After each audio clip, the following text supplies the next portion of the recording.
Got this comment a few days ago from Ahmed Abraham. He's sending out cold emails. He's using a video review strategy similar to the one we did in a cold email teardown. Link down in the description for that. But after this review, after he's sending a custom cold email where he points out issues with his clients' websites, they're getting back, and it's almost always a question that relates to pricing.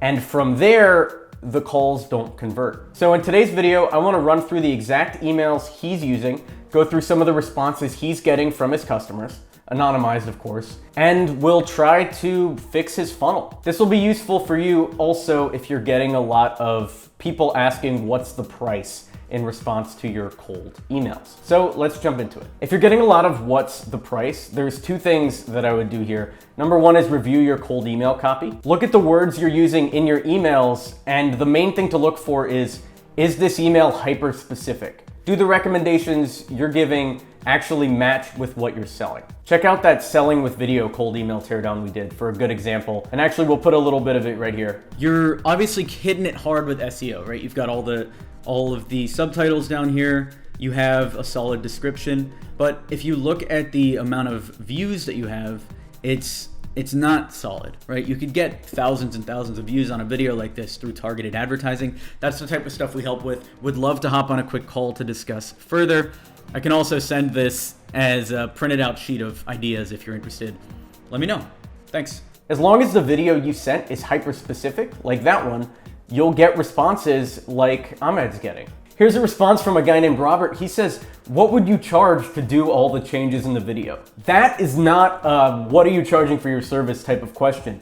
That is literally, maybe the guy watched the video, maybe he didn't, but he sees you presenting an issue and presenting solutions, and he's willing to pay you to fix them. This is a layup, and I'm extremely disappointed with the way Ahmed responded here. Check this out. Hey Robert, thanks for taking the time to reach out. I'd love to have that question answered for you. Pricing's relative to your specific needs, so I must first understand your needs, your plans, and expectations so I can provide you with an accurate estimate.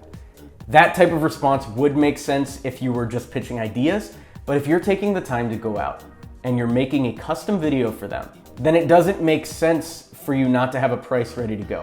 In the customer's mind, and the reason why Ahmed didn't book a meeting is because the customer thinks Ahmed's already looked at his site and come up with a custom plan. So when Ahmed gets back with this email, which has a lot of extra spacing, the format could of course be better. It makes him look sloppy, and it makes the customer step back and think, oh, is he sending this same recommendation video to everybody? Which is leading to a low response. That's why, one, I don't recommend people send video teardowns as cold emails off the bat. But if you do, it's not a good idea to send the same video to everybody. Take a minute, look through the client's website, and actually come up with recommendations. And it's clear with the customer's response. Hello Ahmed, I am sorry we're wasting each other's time. I thought you already told me in your video what needed to be done. I guess I was a bit confused and will send the video to someone that can help me. This is a customer that wanted everything done for him. He was willing to pay, and it sounds like he even sent the video to another freelancer to hire based on Ahmed's response. So how could Ahmed have saved this deal? In the future, if a customer asks you, what would it cost you to do the changes listed in the video? I would respond with a simple price. So something like, hey Robert, in the video we recommended these 3 changes, 1, 2, 3.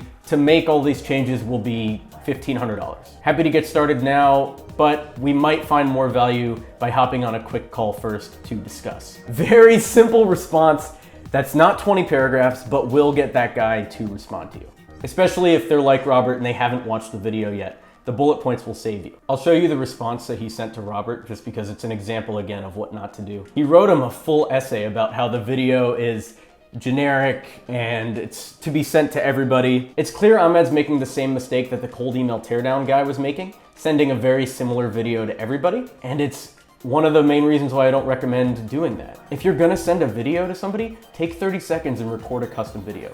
That's literally all you need to do. Or don't send videos. The second one is from another one of his clients, and her response was, Ahmed, I've had a chance to watch the video. Clearly it's something I need help with. Please let me know what your fees are. And Ahmed gets back with, hi Elena, glad that you found the video useful. Sure, I can fill you in on what you need to know. How about we have a quick 5-minute call and I can answer your questions to assess your current situation and provide you with proper pricing. And that's it, she's done. These are local businesses that Ahmed's going after. They just want to know a price.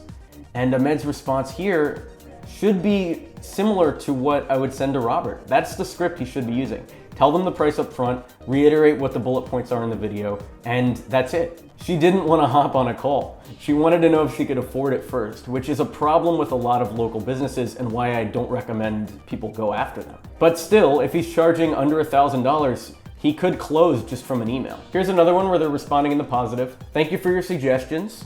I have made the changes that I can. I would like to talk to you about improving our placement. So SEO, Ahmed gets back, wants to schedule a call. It looks like 2 follow-ups here. Client gets back, 4 p.m. would be better. He calls at 4 p.m. and there's no response. I don't see him sending a calendar invite. I don't see him confirming the meeting or saying 4 p.m. is good. And so this client is just lost. He says he left her a voicemail. I've done a video about how to properly leave a voicemail before. Normally I would just leave a voicemail like, hey, it's Ahmed calling at our scheduled time. Give me a call back when you get a chance. 123-456-789. Like, leave the phone number there.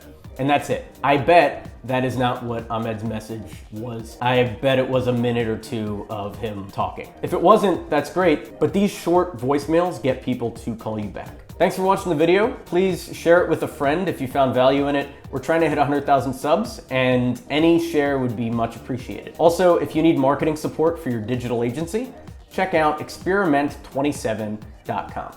Thanks.